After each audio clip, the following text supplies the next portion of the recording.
Have you tried stretching to give you pain relief? Did it work? Share your story about your pain in the comment section. While stretching is often recommended for pain relief, it's only one piece of the puzzle. In this video, we will explore additional factors that can make all the difference in achieving long-lasting results of pain relief. We also want to understand the root cause of the pain and get you back to starting to live your life. Now, whether you are dealing with chronic pain or something that's more a recent injury, or you just want to improve your overall well-being, this video is for you. Let's talk about stretching. When we stretch, it's usually stretching a muscle. And if you hear me all the time, especially like talking about massage and different things like that, when you're only focusing on the muscle, oftentimes the muscle is just a symptom. So you have to understand, why is that muscle tight? Because if you don't understand that, you could just be treating a symptom, which often happens. Now I'm going to give you an example. We had a client that came into the office and she had hamstring tightness. She was a dancer. So she was having a hard time getting those kicks and having the height that she needed in those kicks because her hamstring was so tight. She did dry needling, she did soft tissue, she did hamstring stretches. She was doing all these things, but nothing was making a difference. So she came into our office and we looked at everything and we found that it wasn't a hamstring tightness wasn't the problem. It was actually the hip wasn't moving because she was repeatedly moving her hip in this flexed position where her legs were kicking straight, that she created an issue within the joint, that the joint wasn't moving. And so the hamstring tightness was a protection. And so we actually stretched her hip in the opposite direction of that hamstring. And once we did that, her hamstring improved like that because the protection went away. So you have to understand, why is the tightness happening? And we're going to get into some sources of pain and what we look at. So when we look at the sources of pain that can kind of create the tightness, you can have that chemical pain as a source. The chemical pain is like when you have a recent injury and you get inflammation in that area. It's that chronic, achy, throbby pain. That's when you have all the chemicals that come in. And that's when chemicals like drugs and injections can treat chemicals. But you also can just wait it out because some of those chemicals are there to help with the healing process. And as you go through the healing process, everything will get better again. But that's the chemical side of the pain. Then you have mechanical pain, and that's how we move. That's how the joints move. That's how the muscles move. That's how we have patterns that we move in, whether they're good patterns or bad patterns that create pain.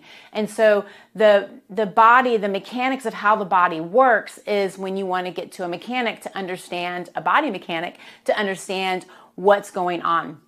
Then we have two outliers that we look at as well, which would be emotional pain and autoimmune pain. That's only about 5% of our business, but it is a piece, because if you don't get to why the tissue is getting tight, then you're just treating a symptom. And when there's an emotional component to it, and you can find out what these are by asking a lot of different questions as we're going through, like their objective measures are improving, but they still get their pain. And you start asking questions like, when they go away on vacation, their pain goes away because they're not having that reminder of what's going on. And those are big signs that there's an emotional component to it. Or, they feel great some of the times, all of a sudden, bam, their pain comes back, and you're like asking them what's going on, and you figure out, oh, there is something that is triggering an emotional response to the body, and the body's responding it in a physical way. And so that's an emotional piece. And if you don't fix that piece, that tightness is not going to go away. Again, it's only about 5% of our business. It's not a big part of it, but you have to understand that piece.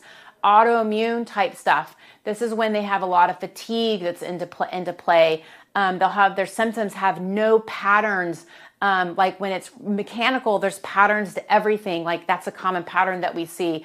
We're noticing that things are improving because of the patterns that we see and have seen over the years, to understand that you're doing great. This is a normal thing. This is what we see. There's no patterns with autoimmune type stuff. They usually have issues with bloating and having problems going to the bathroom and those kind of things. So as we're doing our evaluation and understanding people, we have those pieces that we have to look at, because if we don't fix those pieces, then the tightness that we have or how our body's responding is not going to go away. So when we do our evaluation, this is when we look at specifically, our first phase of treatment is looking at how does the body move? How do the joints move? So if your joints aren't moving, very similar to that dancer, that joint wasn't moving, that's what created the tightness. We have to look at that first. That's our first piece. If you miss that piece, you're going to be missing a lot of things down the road and not understanding what's going on and why are the symptoms still there, and we've done all this treatment but it's not working, because they've probably missed the mobility piece.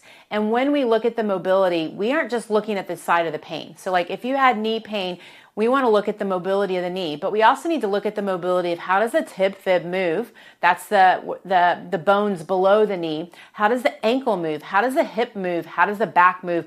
All those are components to creating some knee pain.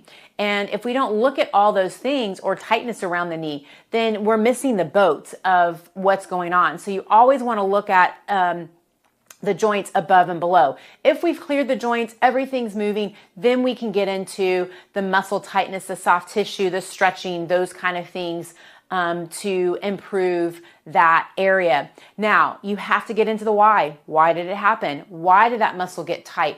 If you don't understand why, it's going to come right back again. So what are they doing throughout the day that's creating some of those things? Is it something in their training? Is it a position that they're getting themselves in all the time? There's so many different factors into looking at that to really understand why it's happening so that it fully can go away. And so that's why, this video is really to help you understand all the pieces that we look at to helping you feel your best. It's not just do this one exercise and you're going to be good to go. There's so many factors that go into what we look at to get you back to feeling your best, which is why we don't always do videos of exercises. We do so that you can understand a component of it. But if you're getting frustrated because this tightness is always there, the stretches aren't working, then you need to understand that if you can get to someone that understands the body, you're going to get the outcome that you want much faster. Let me give you one more example. I see this all the time. We'll do again another one of the hip. People will be stretching into like that figure 4 position where they're stretching like this all the time and their joint doesn't move. And they're like, golly, I get this tightness in my hip, but I'm stretching the figure 4. It doesn't move in that direction. It's just not getting any better. Very common. We see this all the time. Again, we look at the joint. How does it move into flexion? How does the hip move into extension? How does the back move? How does the thoracic spine move? All these things can create issues in that hip. And once we figure out what it is, when you mobilize the area that is creating that tightness, all of a sudden your movements get better, your tightness goes away, and you don't have to stretch that muscle that's being so tight. We see stuff like this all the time.